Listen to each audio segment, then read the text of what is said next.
Yo, yo. Yo, what's up? Yo. Yo, how crazy is Fanatics Fest?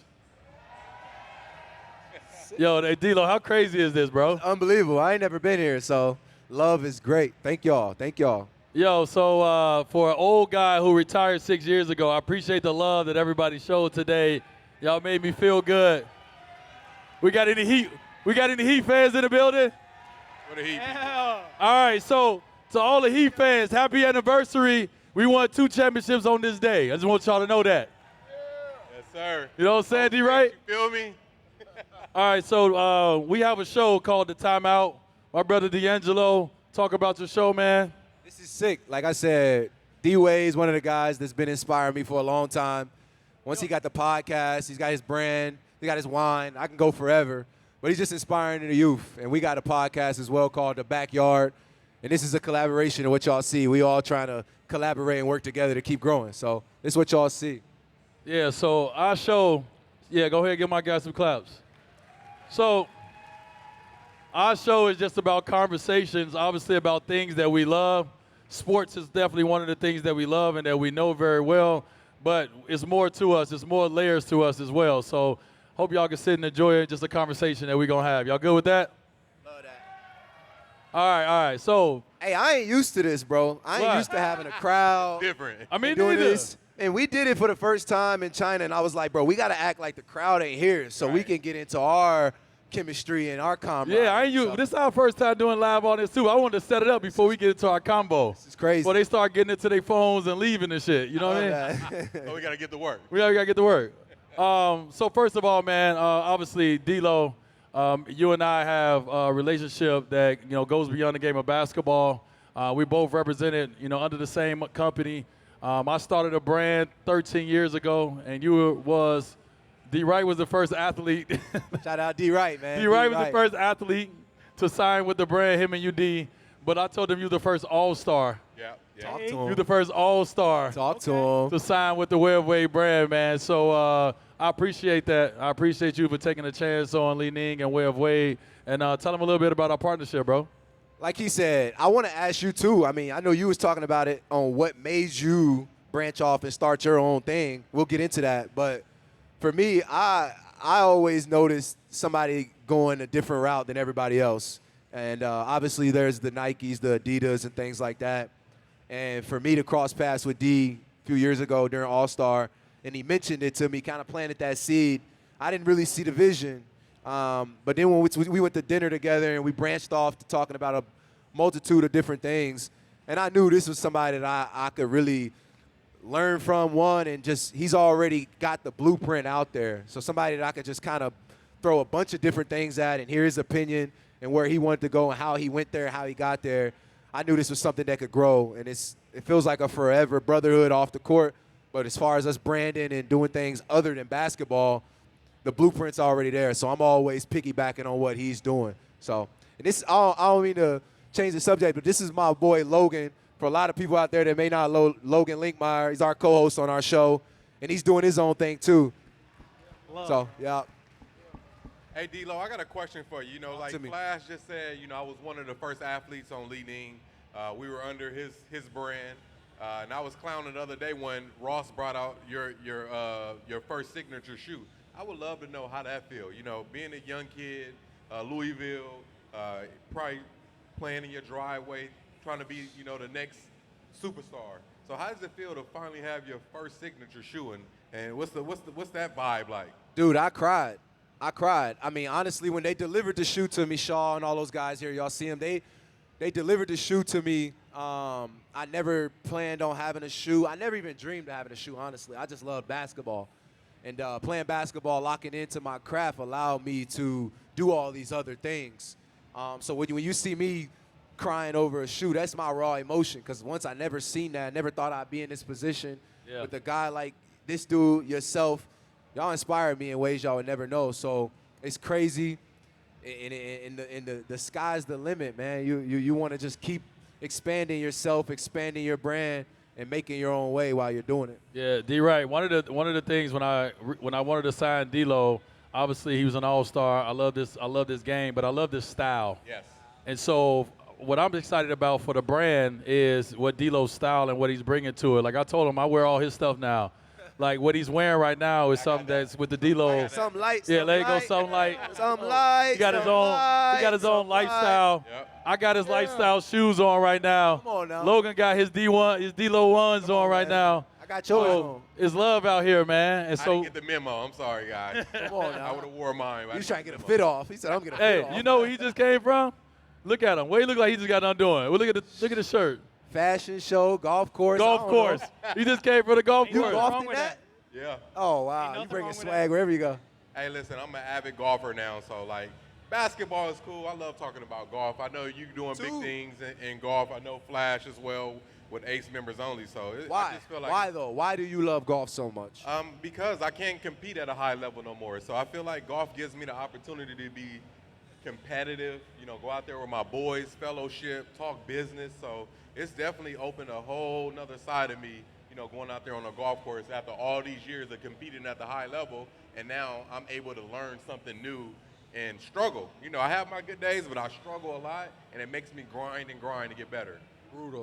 Golf will humble you. Yes. And I think that's like seeing athletes play golf, and it's getting more and more popular, at least in like the content side of things. You see a star level athlete in whatever realm they are get humbled by a golf Yes. course. And it's like, it's not like a baseball. It's like that ball is sitting there. It's not moving. So it's like, how can I not hit this the same way I just hit it 2 shots ago? And it's like you shank it into the woods and you're pissed off. But it's like, Facts. Yo, we got some golfers out here. Anybody out here golf? Golfers that, man. Y'all don't golf? I see you. I see you. Y'all don't golf? If you got if Oh. your girl golfs, you winning. Come If your girl on. golfs, you're winning. Yo, so I like to say this about golf, and I like to say this about the wine industry as well. I tell people all the time, 2 of the most important things I've done since I've retired is the fact that I'm in the wine industry and the fact that I picked up golf, because I've been in situations in both places where I'm sitting with somebody that I would never got an opportunity to have this much time with.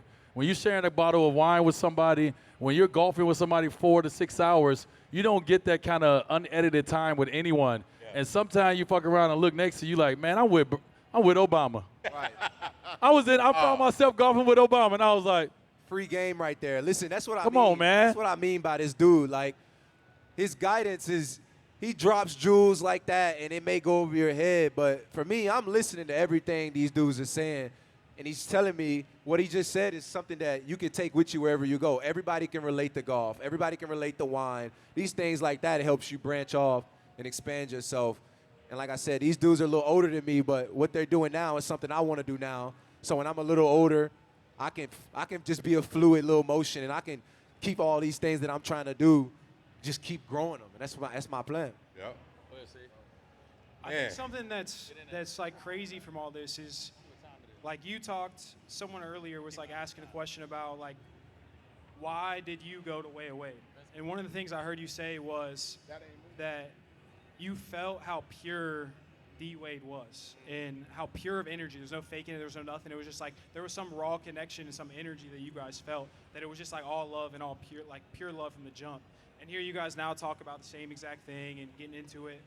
To me, I saw you guys over there at the Way of Wade booth, and you guys picked up a shoe and you guys instantly got creative and it was like, what if we did this and it was like this and like that. And that's something that like I appreciate being around both you guys in the small amount of time that I have, is how creative you both truly are in your own individual ways. And I think you see it on the court, but being able to see it behind the scenes of all the other little things, I think that's what's like, nah, these guys are way more than just basketball players. Yeah, no doubt.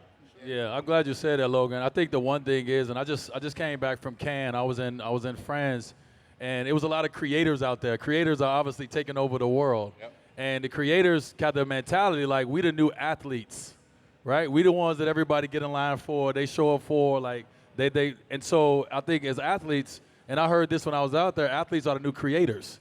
And I think the one thing is, to be an athlete, you have to be creative.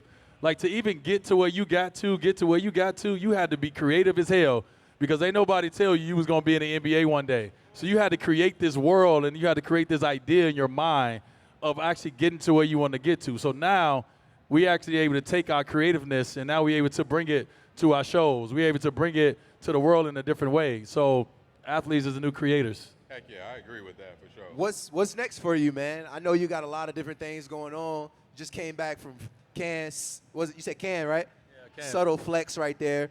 What's next for you, man? What you got cooking? So I went out to Cannes because I'm 43 years old, right? I retired at 37. I've done a lot of things since I retired, but man, how life goes is what you gonna do tomorrow.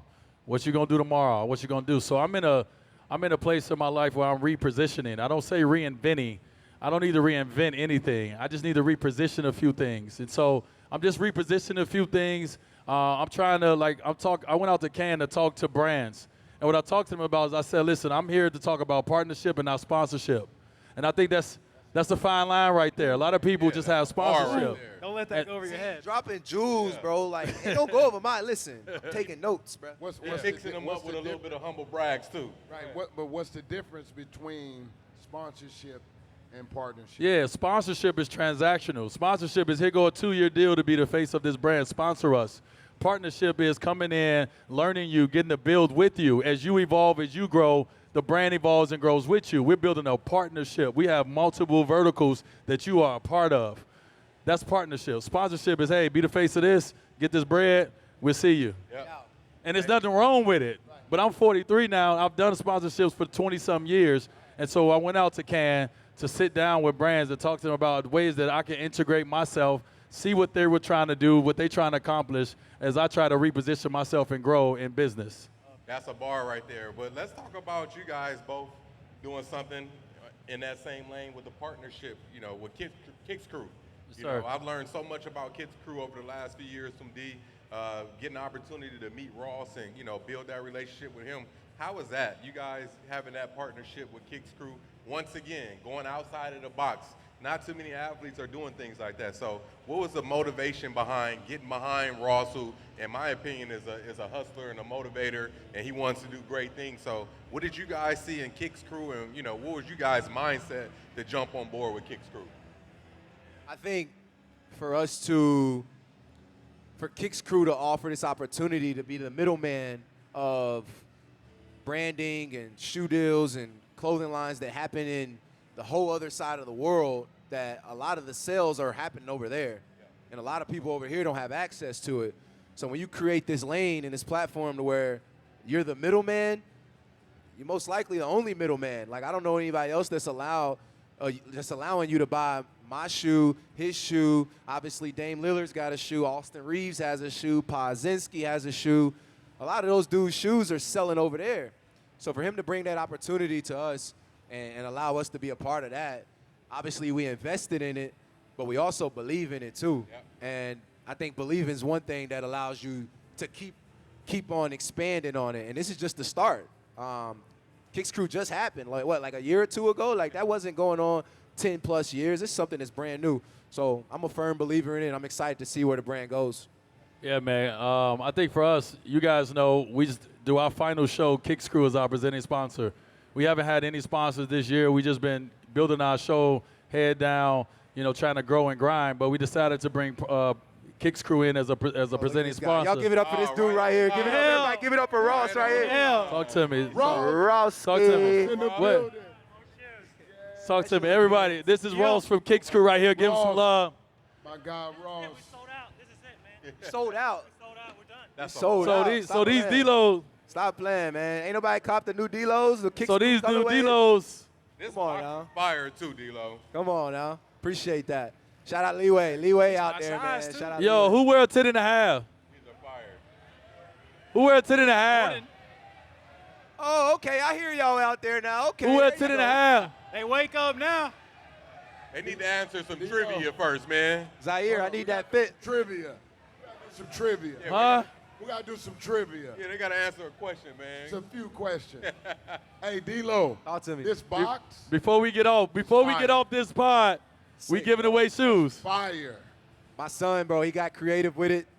Obviously, there's multiple different colorways, but the box is so symbolic for me because obviously ice in my veins was one thing that I really ran with. Yeah.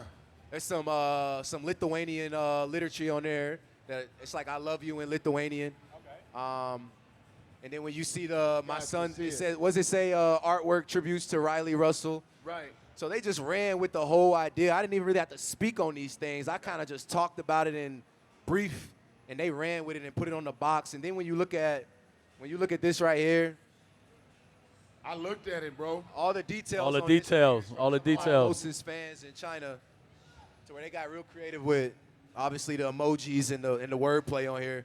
I mean, I just wanted to give it a platform to where all my fans could be a part of my shoe Yes, sir. and give back to their support that they supported for me from the jump. D-Lo, you Hey, got bro, that's some fire, bro. It is fire. You know how fire that is, dog? Bro, they ran with that, man. Ever hit it hole in one? Yeah, me either. Not many do. To celebrate that rare moment, Johnnie Walker is giving away Blue Label Sunday bags. Because, let's be real, as rare as it is to sink one as your first stroke, so are the whiskeys that go into the bottle, Blue Label. Now that's something worth shooting for. Johnnie Walker celebrates the enduring connecting between Scotch and golf with the Johnnie Walker Blue Label inspired Sunday golf bag, built for the next generation. It's more than just gear, it's a symbol of progress and the spirit to keep walking. Score a hole-in-one on any par 3 real or digital, then visit johnniewalker.com/blue-in-1. To claim your exclusive Sunday golf bag, supplies are limited. Please drink responsibly. Hey, so was ice in my veins something before, or was that in the moment? And when you created that? I always tell the story, right? Yeah. There's videos of me in high school. There's videos of me just playing in AAU. My dad used to always, y'all know how it was, when your dad would give you that prep talk before you go into the gym. Yeah. And then he'll give you that prep talk when you came out or what you didn't do. And that may not be so nice. But I just remember him going into every game, he would always leave me with, have ice in your veins, be fearless. So when I step on the court, I just had this fearless approach no matter who's on the floor. And that's gotten me through so many moments in the NBA where it was just kind of heavy. But I always could look back on that sign of have ice in your veins, be fearless. And a lot of brands ran with it. That's dope. Yo, bro. D-Lo, I got a question, man. So you played out here this year. You got traded back to Brooklyn. Shout out to Brooklyn. Anybody a Brooklyn fan out here? Best You was an all-star here in Brooklyn before you went to Golden State and then Minnesota, then obviously the Lakers. But being back here, man, talk about how it felt. We talked the moment when you got traded back to Brooklyn. Talk about how it felt being back in this city. It's crazy. Obviously, the city's one thing, but the organization of Brooklyn is different. It's unlike any other. The performance team, coach, everything about Brooklyn is different than you would expect. And I've been around the league where I came from the Lakers where the structure is not the same. And then I go to Brooklyn where it's all structure, and it taught me how to be a professional. I always approached the game to where I just was kind of nonchalant, and I felt like I could just wing it. When I got to Brooklyn, it taught me how to be a professional, how to sleep, how to eat, how to recover. And that's why I'm still playing to this day, honestly. I'm not a guy that's athletic. I'm a guy that had to take care of my body. I had to recover. I had to eat the best way. I couldn't just show up. And that's what Brooklyn really taught me, and I've been enjoying it ever since. Shout out to Josiah. Shout out to our guy, Ali. Shout out to the ownership over there. They do an incredible job. I always say one of my favorite arenas to go to now is the Brooklyn Arena. Bro, you come in there, you vibing up in there. The energy is insane, so I can't wait to come to a couple games. Yo, Coach, so I got to get a coach's perspective right now. Coach. So he just said he's not athletic. Right. So you get him in the gym right now, and knowing D-Lo's game, what are the things you're working on for him as he reached this point in his career and he's trying to play as long as he wants? What are you adding or subtracting? So when you look at this shoebox, it tells you everything about D-Lo. Yep. And his mind, the artistic thinking patterns. And even with him adding golf to his game, it allows you to know that creativity is something that he needs to be free. The game of basketball is not always structured. We preach. Some players need freedom and creativity. So for me to develop D-Lo would be all situations. It ain't even about reps. It's about creating situations that resemble the game for him to be free. And then we can work together on what that looks like. His POV. That's how I would coach. Hey, you just killed that. I ain't gonna like lie. that. And I know you just came up with that. But you I've been thinking about that. Oh, hey, give it up for him on that. Listen. Yeah. Yeah, Coach. Hey, yo, they waiting for the D-Lo ones right here. You see we got a crew in front, dog. Yeah, they want these. You saying that to me, like I'm just like a normal fan. Like I'm taking this in a normal fan and hearing people that can look at basketball at such a high level, like you hearing that, and me being able to see and been in the gym with him and see all the things, like, bro, like I'm just thankful because that's something I never would have looked at 10 years ago with a basketball player and been like, nah, he needs to be able to play free. He needs to be able to do this. I'd work on situations, not. And it's like you saying that and you just know that. That's to me, bro. When you watch D'Lo play, right? His instinct is his greatest tool. Yes, sir. His instinct. You don't have to be fast. You don't have to jump high, but his ability to change pace. He's left-handed, so his ability to get you off balance, play lateral, and then he has shooting ability. Yeah. So when you look at that and you look at creativity, that's a special product there, and that's I love why that. you're balling, bro. I love that. So our show is about giving game. That's what we try to make sure we do. D-Wright, you had a long basketball career, obviously in the NBA. Then you went even further than that and played after the NBA, you know, traveling overseas, playing in Euro, et cetera. We're talking to a guy right now that's been in the league, had an all-star, has been around for a while, but he's trying to extend his career. He's trying to show everybody that the leader that he is now. What advice do you have for D'Lo as he gets to this next phase of his career? Hey, that's great because D'Lo and Dwyane came in the league the same year, so you just finished your 10th year, right? Bro, yep. I feel like you on track, though, right now, what you just said, taking care of your body, eating the right things, being in the gym, the recovery. One thing I can say, when it's over, that shit is over. So just take full advantage of it, man, and continue to stay on top of your body. I wish that my era would have that same type of mindset.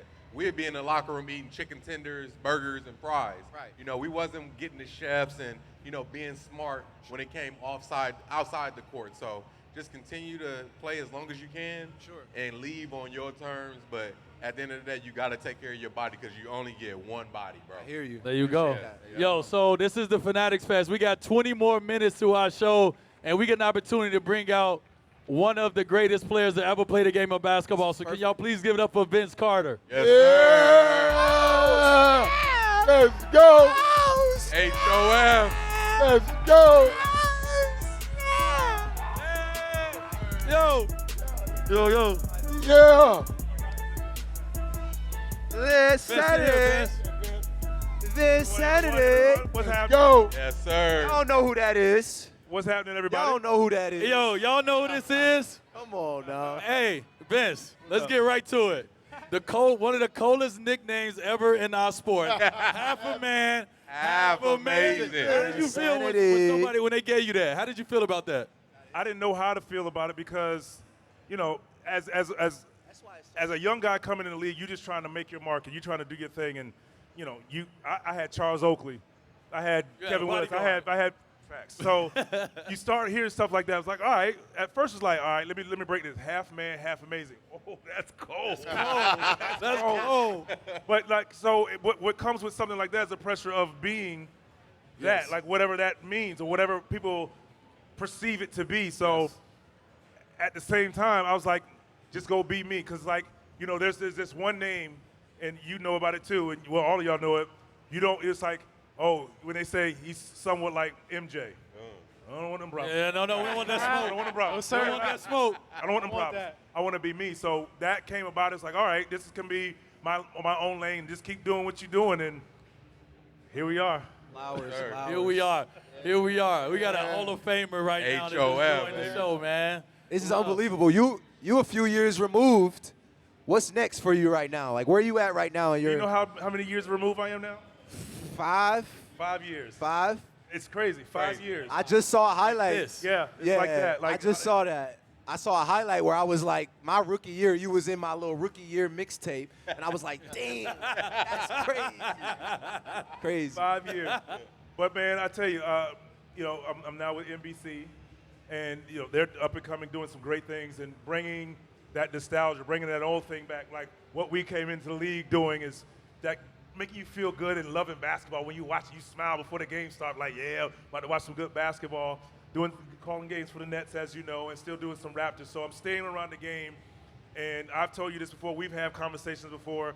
I think you know this. For me, the reason I love doing and talking about the game and being on this platform is to protect us as players.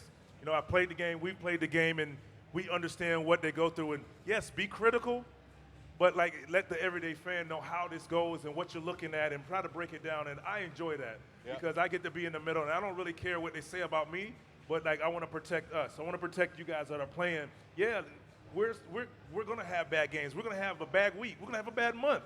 But that don't mean you're not up there putting work in. Yeah. And I want people to understand that, like, you know, the everyday fan, I want y'all to understand, just because you look at the end of that bench and you see that guy that doesn't play, He'll bust like, your I will ass. kill him. No, he will kill you. Bust your ass. That is a fact, because you got to think, these guys, that guy on the end of the bench is not playing, has played against this man, has played against this man, every day. You go in your front yard, you go into a gym, you're like, oh man, nah, I'm doing this, but like you don't have D Wade in front of you. You don't have D'Angelo Russell in front of you. It's a difference. And if you ever watch TV, here you go. You ever watch TV and you watch the game, you're like, dang, he nice. But then when you go to the game, it's a little different. Oh, he bigger, faster, stronger, jump a little higher. That's what that reality when you stand in front of one of these dudes. Yeah, he said something very important, man. It's the power. You got to learn how to be critical without criticizing. And I think it's a fine line between that. When you're a player and you're talking about the game of basketball, it's okay to be critical. But you got to criticize is what the players don't. That's why they don't fuck with you at no more, when they feel like you criticize them all the time. But we need to be critical of the game and what they're doing, because we hold them to a standard. It's us that holds them to the highest standard as former players. And so one of the hardest things to do, though, is to find that fine line. Correct. And I want players, current players, like to know that it's, particularly for me, it's coming from a pure place.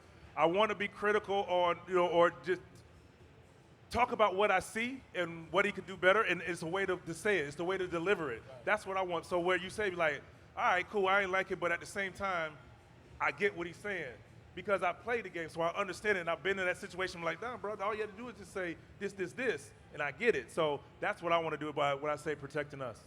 Hey, Vince, I want to know, how does it feel now just getting your flowers, after having a amazing, successful career. Yeah. HOF, all that. Jersey retired. All that. So you was crying like a baby. Yeah. How does it feel to get your flowers after all the work that you put in from a youngin in a driveway, I'm sure? Let me tell you. How does it feel? Like, as a player, I came in this game just to be the best version of myself. As a young guy in the league, I was trying to jump over, through, or around anybody. That's just what it was. And, coming before social media, you don't understand the effect that you have on people. You don't understand how you've reached other people in the community like you do now. Like, after this, you can go on social media and see what we've done for people. Absolutely. You see what I'm saying? Like, that wasn't the thing. So to go through what I've gone through, and obviously it was a tough time in Toronto, going back and forth, but that's where that all came from. That was my first time ever having a true face-to-face interaction with Toronto. Not really the country. Just everyone. The country, too. It's bigger. That's what I'm saying. That was my first time, and it was on that stage as a jersey retirement. Ooh. So I never really got to kind of, if you would, mend our relationship, have these moments of like, all right, cool, now we're building up to it. It is all, here it is right here on the table in front of everybody. So I was at first, I was like, man, then right before I went on, I was like, you know what? I'm going to have that emotion. Let it out. I'm going to have that emotion because I'm going to say it like this. There's a lot of superstars in this game that has played this game that doesn't have that opportunity that I just had. Yeah. Their jersey retired forever. Yeah. There's a lot of superstars that we respect. So I'm like, I'm going to live in this moment, man. Like, all that I've gone through, we back on the uphill. Like, I'm going to enjoy it. And then to have it twice, like, bro, that's nuts. I can't imagine. Well deserved, man. Well deserved. Yeah, well deserved, brother. Well deserved. Well deserved, man. So I got something for you. Yes, sir. Let's talk about the mentality. Like, for you to play as long as you did and to show up, because the word on the street is you're the ultimate vet. So not only were you playing for yourself, you were bringing people along. How did you get that mentality, and is that something that can be taught? That's how I was taught. I remember the rookie transition. Yes, they had it back then too. They were like, if the players weren't willing to help you, that's when you know a guy is jealous of you. And I've always been that kind of guy. Like, I was comfortable with who I am. I was comfortable with, like, I was never afraid to give these guys game when they came in. Like, hey, man, what's what? I'll never forget this story. We playing against Melo in Denver. And I pulled him aside on the court, and I said something to him like this. He was like, I'm playing against you. I was like, yeah, but I want to see you make it, man. I want to see you be this. And obviously, we know what happened with that. But, like, I've always been that way, and I just believe, like, I love protecting us. And, like, bro, I had many battles against you too in Miami, man. Yeah. Like, you know, but at the same time, I'd love to see us thrive and us to do this. Like, this is what it's all about. Like, guys, we've worked so hard to be who we've become. And if there's a guy, like, I've never been afraid to ask for questions. And when somebody comes to me, want to give me game on something, I'm listening. And I've always been that way. When you coming back, remember we sat and talked, I was like, bro, whatever I can do to help, whatever. And you well established. But like, I don't see it like that. As a vet, when you're in that locker room, it ain't easy today's game. Am I right? Just daycare. And the pressures of, for me being that only vet with a whole locker room, it ain't that easy, man. So I always reached out to my OGs, all the old school guys that I have. I was like, I'm still trying to learn. And that's what I want to do for people, whether they take it or not. That's dope. Can you speak on like what you mean by being the only vet in there and it not being that easy? Like to the general fan, like what do you mean by that? Everybody's different. Everybody reacts to situations different. Like you can have, you know, for instance, in Atlanta, let's say I had Trae Young. Trae Young's situation is going to be different than Cam Reddish, than DeAndre Hunter. You know, so everybody needs different attention, and it's a different conversation. You can have a general conversation, but it doesn't hit home all the time because, like, Trae Young is Trae Young. He going to play. But then there's Cam Reddish, who wasn't playing, and it was messing with his mental. So we having a different conversation. We talking about how we have to take advantage of our minutes, or you get 2 minutes or if you get 12 minutes. That has to matter. That has to be your 25 minutes. That has to be important to you to get more. And everybody who drafted high doesn't see it that way. Like, bro, I was a top draft pick. I was this in high school and college. Okay. But now what you doing here? Like, we have to progress, not regress. I got one question for you. Yeah. At what point in your career did you feel like, all right, now it's time to start thinking more than just basketball? Good question. So I'm going to say about year 10 is the reason why is now I'm starting to see some of my veterans that I played with who were giving me all these games now step into the world lost, not having anything to do or going broke. And I was like, I'm learning from them, but I don't want to be that guy. So a lot of people didn't notice, but the last 9 years, I did Sportscaster U. And after every season, I was either at SportsCenter, at ESPN, Turner, or at the finals doing sideline. I'm doing all because I ended up liking it, and I had to grind. I wanted to grind. I wanted to do it, and that's how I got better at it. But that's what I was doing. I was like prepared for it because I followed a passion, and I don't care how people perceive me, what pedestal you put me on, bro. I was willing to start down here to get to where I am today. Like it's like I can humble myself. Like I had to do that. If I said I want to play 22 years, yeah, it's like, oh, you. Nah, bro, coach me. I'm still learning. Teach me. Like I had to sacrifice, and I knew what it took. Like I had to give up the nightlife. I had to give up the drinking. Like if you want to play at this age in your 40s, you can't do this. You can't do this. And it became easy, and it became second nature because of the goal that I wanted to play. Because if I go out to hang out, we better have an off day the next day. At 40, I left the game at 43. That's crazy. My last game, I was 43, my guy. I'm 43 right now. That hurts. That was my last game. That hurts. Warm them knees Yo, up. I got a question, Vincent. I was a kid watching this, and to me, this goes to your mental endurance, your mental toughness. You got a lot of flack for being in the playoffs, going to get your degree. May 20th, 2001. Going to get your degree and coming back, making it back for a playoff game, which I think you had about 50 in, by the way. Talk about that mental toughness that you needed to have with all the media, all of the noise that was going on around your decision to go walk with and get your diploma. So I come from a family of educators. Everybody in my family are all school teachers. It's student-athlete, not athlete-student. I was always taught that. And prior to me realizing when graduation was, I worked my butt off for that. I'm a professional player, but I went back to school every summer to finish my degree. So I'm going to walk like everybody else. And hearing some of these professional people who walked across the stage to get their degree being critical about it, which was crazy to me. Okay, fine. I didn't get a lot of support from the league as far as we always talk about read to achieve. We're always talking about, student athletes. We always talk about this and we're promoted. Well, here it is live in your face, one of your athletes doing it. That's fine too. The bigger goal is I made a promise to my mom that I would go back and get my degree if I left school early, which I did after junior year.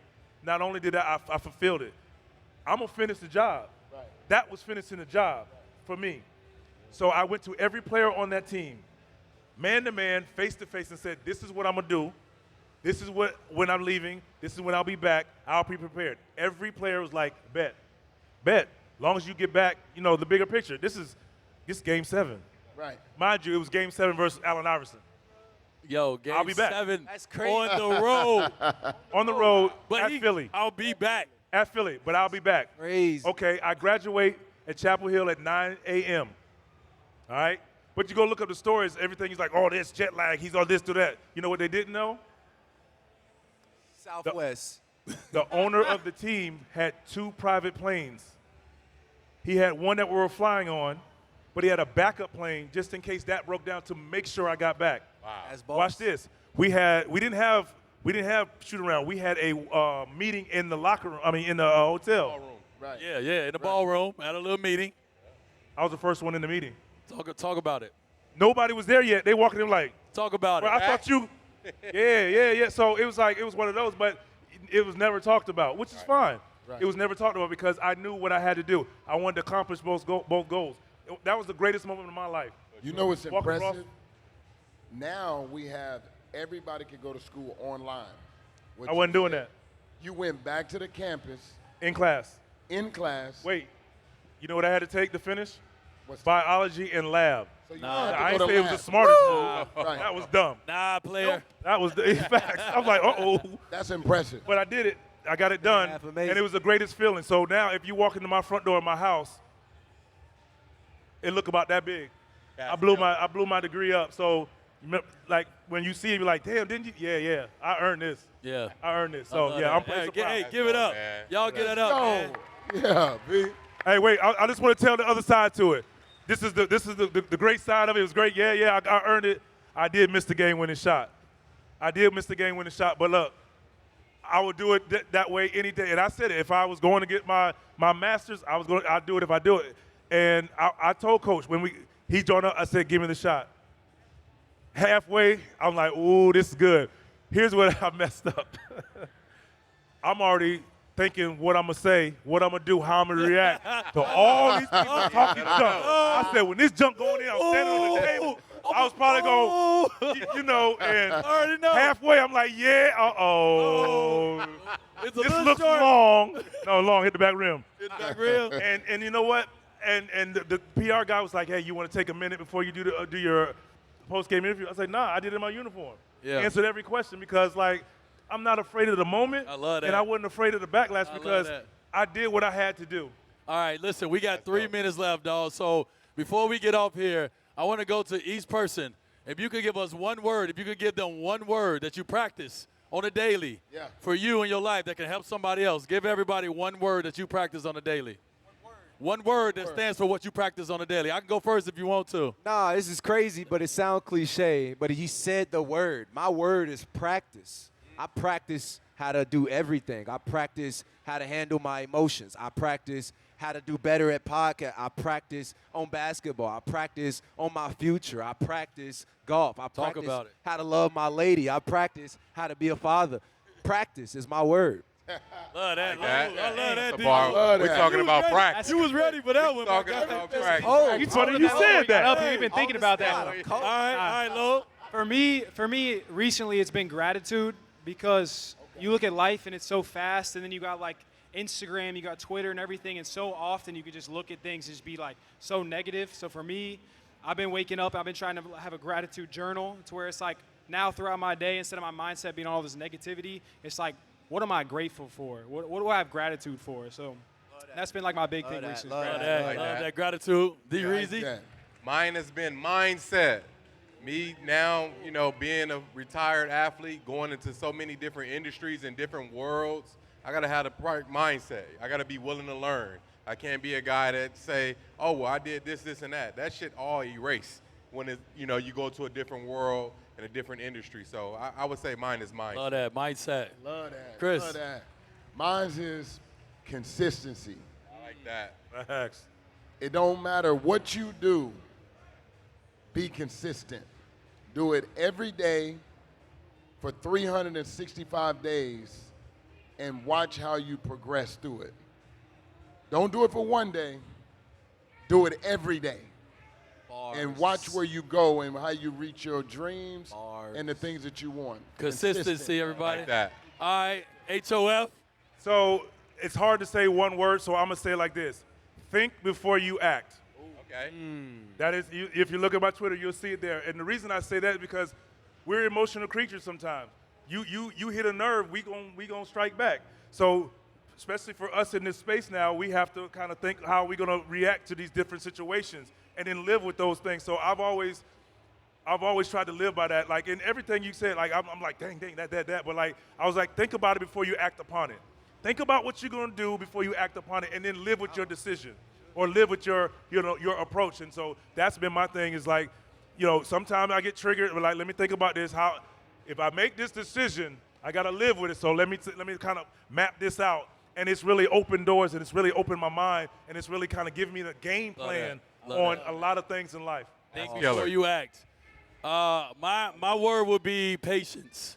I think one of the hardest things to have in life is patience. We living in 2025. None of us have patience right now. We want everything right now. If you're going to reach your dreams, if you're going to reach your goals, if you're going to buy your mom that house, if you're going to accomplish all the things you write or you dream about, you better have patience to do it. And so for me, I get up every day and I try to have patience with myself. I try to have grace for myself first and foremost. So everybody, practice patience. Hey, may I piggyback on that? Yes, sir. Hey, and for everybody out here, humble yourself. Yes. Humble yourself and be a self-motivator. And when I say humble yourself, because like we all get bravado, we think we can do, but hey, be willing to ask questions. Be willing to learn first, because when you get it, then you hit straight down easy street. But sometimes we got to humble ourselves and be willing to ask questions. Because I tell you what, that's what opens door, because sometimes we go so fast, we miss the blessings sometimes that sits beside us. We go so fast, we miss kind of the lessons that we need to learn to get to what that goal that we're trying to reach. So sometimes just slow down, bro, and be willing to ask. Like, you're not weak, you're not a coward if you're asking questions, bro. Y'all ever drive sometimes and you lost, but like, nah, we're going to figure this out, and you still lost?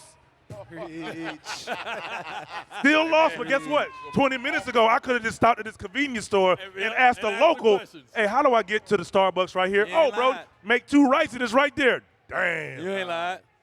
Yo, hey, a lot of gems was dropped. D'Angelo, Logan, D-Wright, Chris, Vince, I'm D-Wade. 2 Hall of Famers. 2 Hall of Famers. Yes, sir. 2 Hall of Famers. 2 Hall of Famers. 3 Hall of Famers. He's going to do it like this. There you go. 2 Hall of Famers.